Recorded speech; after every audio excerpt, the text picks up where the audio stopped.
I've been to some dog shows, and at every show, when I look at the winners, I tend to ask myself, what makes a champion dog different from the rest?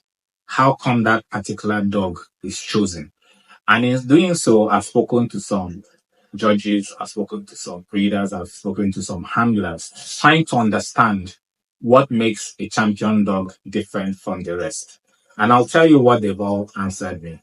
Most of them have told me that first and foremost is the genetics of the dog, the bloodline of the dog, where it was bred from. Is it bred from champion lines, or is it bred from lines that are likely to be champions or have been strictly following the breed standard for that particular dog? Be it a German Shepherd, be it a Rottweiler, be it a Caucasian, be it any dog. Is it following that trend? If you go to the Boabo people in South Africa, they'll show you, is the dog in conformity with that trend? What's the bloodline? Where is it coming from? Okay. In addition to that bloodline, which is the heritage of the dog, basically, then the temperament, because the breed standards for the dogs determine the temperaments. So they tell you that this dog has a temperament. Like, I've seen dogs in shows that don't like being touched. Those are kind of things that are null. I've seen dogs in shows that snap at even the handler. Those are things that shouldn't be allowed. So the temperament of dog, which is also part of the breed structure of the dog, is important for you to get a champion dog. So it's not just that the dog is born and it's a GSD or it's a Rottweiler or what. It has to have that champion trait inbred in it. Thirdly, will be the training. Before your dog goes for a championship, it has to be trained. So in training the dog, training is also important. Has the dog been trained to walk in the ring? Has it been trained to respond to certain commands? Has it been trained to be able to be touched? So the training of the dog is important. Now, this training also derives from the lineage of the dog.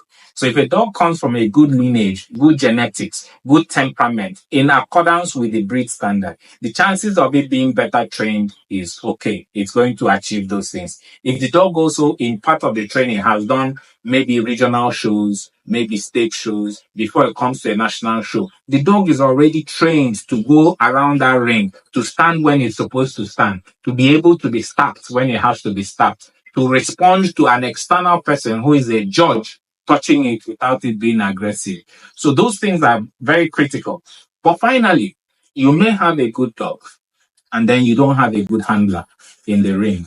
That becomes another problem. If your dog cannot bond with the handler, if your dog cannot accept the handler, somebody who takes it around the ring, you have issues when the person is walking around the ring with the dog. I've seen cases in shows where a dog revolted against the handler, and that, of course, means there's a problem.